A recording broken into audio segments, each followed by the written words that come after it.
حضرت آدم سے لے کر جناب عیسیٰ تک آپ سارے انبیاء کو پڑھ لیں، وہ سارے یہی کہتے رہے کہ اللہ کے رسول آنے والے ہیں، اللہ کے رسول آنے والے ہیں، وہ آنے والے ہیں۔ بس فرق اتنا ہے، وہ کہا کرتے تھے آنے والے ہیں اور ہم کہہ رہے ہیں کہ آ گئے ہیں۔ بس ساری امتیں حضور کا ہی ذکر کرتی رہیں۔ وہ کہا کرتے تھے کہ علامہ اسماعیل حقی نے تفسیر روح البیان میں لکھا ہے، امام سیوطی نے الخصائص الکبریٰ میں لکھا ہے، جناب آدم کے انتقال کا وقت آیا تو اپنے بیٹے حضرت شیش کو بلایا اور بلا کر کے فرمانے لگے، شیش میں جا رہا ہوں بیٹے، لیکن یاد رکھنا ساری زندگی یہ کام نہ بھولنا۔ تو حضرت آدم کے صاحبزادے حضرت شیش عرض کرنے لگے، ابا جی وہ کون سا؟ کہنے لگے ہر وقت ہر روز اللہ کے آخری نبی پر درود و سلام پڑھتے رہنا۔ انہوں نے کہا کہ والد گرامی وہ کون ہے؟ تو حضرت آدم کہنے لگے، جب اللہ کریم نے میرے اندر روح پھونکی تھی تو میں نے جنت کے درختوں اور پتوں پر لکھا دیکھا تھا لا الہ الا اللہ محمد رسول اللہ صلی اللہ علیہ وسلم۔ ہر پیغمبر نے، ہر رسول نے، آپ دیکھیے نا حضرت ابراہیم نے کعبہ بنایا۔ اصل بات یہ ہے کہ ہم حضور کے امتی ہیں، ہم اس طرح قدر نہیں کر پاتے جس طرح وہ لوگ آرزویں کرتے تھے۔ حضرت ابراہیم نے کعبہ بنایا، اللہ کا گھر، اللہ کا گھر۔ یہاں جو آدمی اپنے سگے بیٹے کو بھی گھر بنا کے دیتا ہے، وہ بھی اپنی بہو کو کہتا ہے میں نے بنا کے دیا، حالانکہ اپنے بیٹے کو دیا ہے۔ وہ بھی پوتوں کو کبھی کبھی بلا کے کہتا ہے تمہارے باپ نے کیا کمایا، میں نے دیا ہے۔ لوگ عادی ہیں، لیکن میرے عزیز حضرت ابراہیم نے اللہ کا گھر بنایا، اور جب بنا رہے تھے تو انداز یہ تھا کہ حضرت اسماعیل پتھر اٹھا کے لاتے تھے اور جناب ابراہیم خانہ کعبہ کی دیواریں بلند فرماتے تھے۔ اس عالم میں جب بنا چکے تو عرض کرنے لگے یا اللہ کعبہ میں نے بنا دیا ہے، اسے آباد کرنے والا رسول بھی عطا فرما دے۔ ربنا وابعث فیہم رسولا، یا اللہ وہ رسول ہمیں عطا فرما جو بڑی شانوں والا ہے۔ سارے انبیاء حضرت سیدنا عیسیٰ علیہ السلام کہ کچھ امتی کہنے لگے عیسیٰ مردے زندہ کر دیتے ہو، کوڑوں کو شفا دے دیتے ہو، اے عیسیٰ آپ کا ہاتھ لگ جائے تو اللہ بڑے سے بڑے برس کے مریض کو بھی شفا دے دیتا ہے، لگتا ہے سب سے زیادہ شان والے آپ ہی ہو۔ تو حضرت عیسیٰ کہنے لگے نہیں، وَمُبَشِّرٍ بِرَسُولٍ يَأْتِي مِن بَعْدِهِ اسْمُهُ احمد، فرمایا شان والا تو وہ ہے جس کی میں تمہیں خوشخبری دینے آیا ہوں، وہ میرے بعد آئے گا اور اس کا نام احمد ہوگا، وہ اس کی میں تمہیں خوشخبری دینے آیا ہوں۔ میرے بھائی، میرے رسول کریم سید عالم صلی اللہ علیہ وسلم کے بارے میں ہر نبی، ہر پیغمبر، ہر رسول یہ کہتے آئے وہ آنے والے ہیں، اور ہم کیا کہہ رہے ہیں؟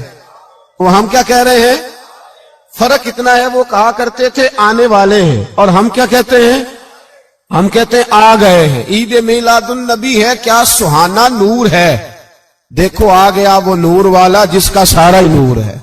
ہم یہ کہہ رہے ہیں کہ وہ آ گئے، بڑی عزت والا، بڑی شان والا، رب کریم بڑے بلند حوصلے والا ہے، وہ کسی کو جتلاتا نہیں کوئی شے دے کے، وہ نہیں جتلاتا، اس کو جو نہیں مانتے انہیں بھی روٹی دیتا ہے۔ جس نے ساری عمر نماز نہیں پڑھی اللہ نے اسے بھی بچے عطا فرمائے، اس نے ساری زندگی نافرمانی کی رب نے اسے بھی نعمتیں دی، کسی نعمت پر احسان نہیں جتلایا، لیکن فرمایا میرے نبی کے غلاموں ذرا ہوش سے رہنا، ذرا ہوش سے۔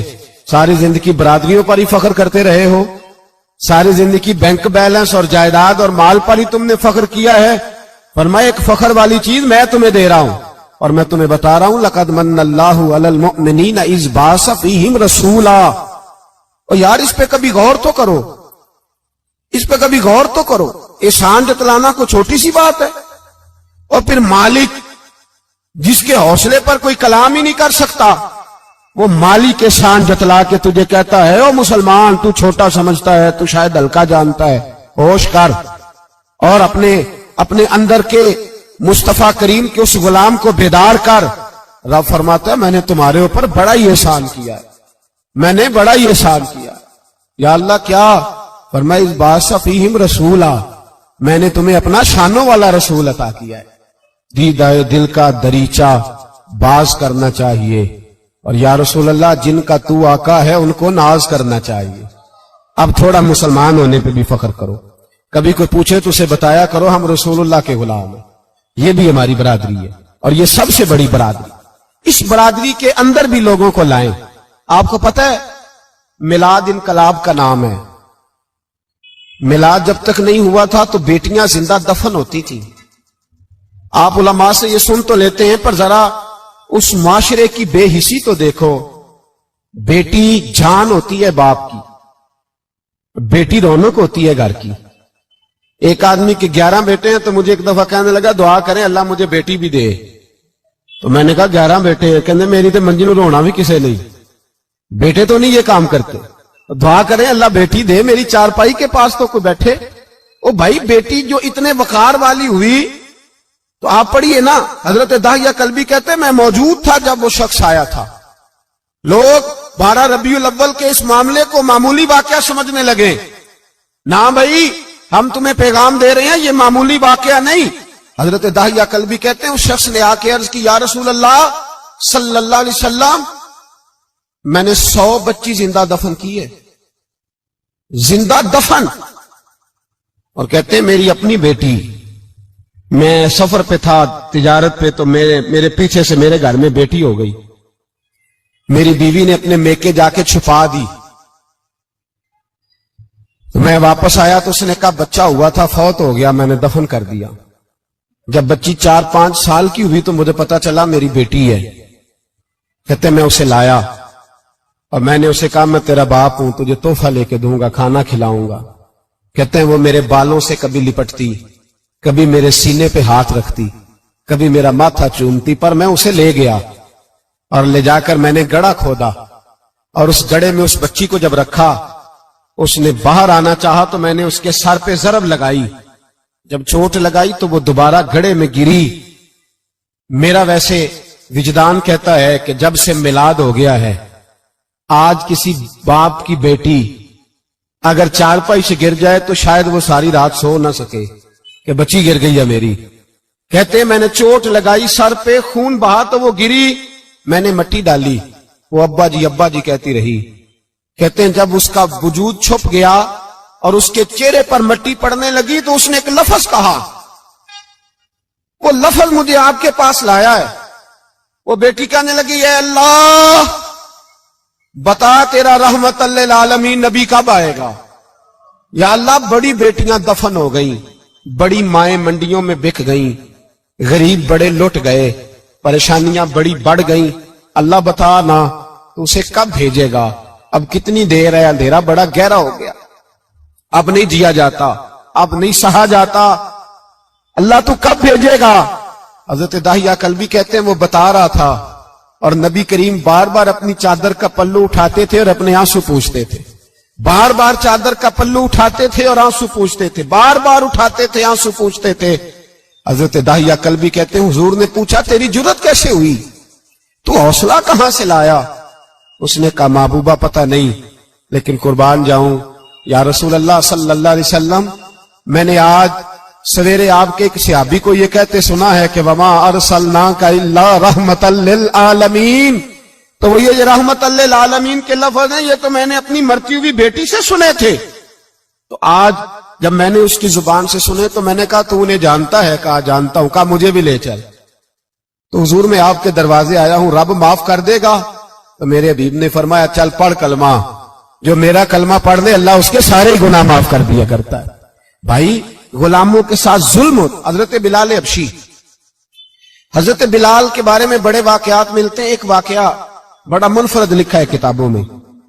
حضرت بلال سے لوگوں نے کہا آپ نبی پاک سے متاثر کیسے ہوئے. تو جناب بلال کہنے لگے میں زیادہ لوگوں کو, مکے کے لوگوں کو جانتا ہی نہیں تھا, چونکہ میری ڈیوٹی تھی گھر میں کام کرنے کی اور مجھے سخت سزا ملتی تھی امیہ بن خلف کی طرف سے. بلکہ تحقیق یہ ہے کہ یہ عبداللہ بن جدان کے غلام تھے. امیہ بن خلف نے تو جب انہوں نے کلمہ پڑھا تو پھر خریدا. عبداللہ بن جدان کہنے لگا میں فارغ نہیں, آپ لے لیں, آپ اس کو سزائیں دیں. تو کہتے میں ان کے گھر میں ہوتا تھا تو میں تو زیادہ لوگوں کو جانتا ہی نہیں تھا, کبھی مجھے موقع ہی نہیں ملا تھا باہر نکلنے کا. ہماری غلاموں کی کوئی زندگی نہیں ہوتی تھی. آج تو ہر آدمی کہتا ہے نا میں کچھ چودھری سے لے کے کھاتا ہوں. یہ جو تیرے اندر حوصلہ ہے نا یہ میرے رسول نے تجھے عطا فرمایا ہے, یہ میرے نبی نے تجھے دیا ہے, ورنہ تو غلام بکا کرتے. یہ حوصلہ تجھے رسالت مآب نے دیا. حضرت بلال کہتے ہیں میں ایک دن مجھے بخار چڑھ گیا بڑا تیز، میں لوگوں کو جانتا نہیں تھا. فرماتے مجھے تیز بخار چڑھ گیا تو ٹھنڈ بڑی سخت تھی. میرے مالک نے مجھے کئی کلو جوں دیے پیسنے کو چکی پہ. کہتے میں بیمار تھا تو میں نے کچھ دوائی لی جو اس وقت موجود ہوتی تھی، تو میں نے ایک لحاف لیا، دودھ پیا تو مجھے نیند آ گئی. جب میں سویا تو میرا مالک آ گیا. اس نے آ کر کے مجھے سوئے ہوئے دیکھا تو کھینچ کر کمبل اتارا، رضائی اتاری، لحاف اتارا. کہنے لگا اب تیری سزا یہ ہے کہ تو کھلے میدان میں بیٹھے گا، وہاں چکی پیسے گا، اور دوسری سزا یہ ہے کہ تجھے قمیض پہننے کی بھی اجازت نہیں. حضرت بلال کہتے ہیں تیز بخار، ٹھنڈ کا عالم، اور جب میں چکی پیس رہا تھا تو رو رہا تھا، اور میں پوچھ رہا تھا خدایا ہمارے نصیب، اللہ ہمارے مقدر ہے جرم ضعیفی کی سزا مرگ مفاجات. سیدنا بلال حبشی رضی اللہ تعالیٰ عنہ فرماتے ہیں میرے دروازے کے قریب سے رسول پاک گزرے اور مجھے ہائے ہائے کرتے دیکھا تو دستک دی. میں نے کہا کون ہے؟ دروازہ کھلے آ جاؤ. محبوب اندر آئے تو پوچھنے لگے کیوں رو رہے ہو؟ میں نے کہا جاؤ اپنا کام کرو. یہاں دکھ سارے پوچھتے ہیں، مداوع کوئی نہیں کرتا. یہاں تقریریں سارے کرتے ہیں، حقوق غریباں پر بات سارے کرتے ہیں، مداوع کوئی نہیں کرتا. جاؤ اپنا کام کرو.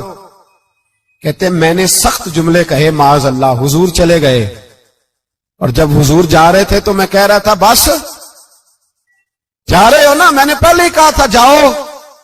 کہتے ہیں قربان جاؤں. تھوڑی دیر گزری تو اللہ کے رسول کے ہاتھ میں گرم دودھ کا پیالہ تھا، کھجوریں تھی. حضور تشریف لائے اور کریم رسول نے مجھے کھجوریں دی، دودھ پلایا اور کہا چل جا کمبل میں بیٹھ جا. تو میں نے کہا چکی کون پیسے گا؟ وہ تو بڑا مارے گا. کہتے ہیں لوگو اس نبی کا میلاد اور معراج بھول نہ جانا، اس رسول پاک کی محبتوں میں کمی نہ آنے دینا، اس محبوب کا نعرہ ساری دنیا میں لگا دینا. فرماتے ہیں میرے حبیب کے میں قربان جاؤں. مصطفیٰ کریم نے فرمایا تو بیٹھ رضائی میں اور آج تیرے حصے کی چکی میں پیسوں گا. کہتے ہیں ساری رات حضور چکی پیستے رہے، ساری رات. سویرے میں اٹھا اور میرے حبیب پاک نے مجھے وہ سارا کچھ دیا اور خود چلے گئے. اگلی رات پھر آئی تو حضور پھر آ گئے، مجھے پھر رضائی میں لٹایا، دودھ پلایا اور ساری رات چکی پیسی. کہتے ہیں بس تیسرے دن حضور چکی پیس کے جانے لگے تو میں نے قدم تھام لیے. میں نے کہا حبیبہ دنیا ساری جھوٹ بولتی ہے، زمانہ سارا غلط کہتا ہے، جو غلاموں کے حصے کا کام کرے وہ اللہ کا سچا رسول ہوا کرتا ہے.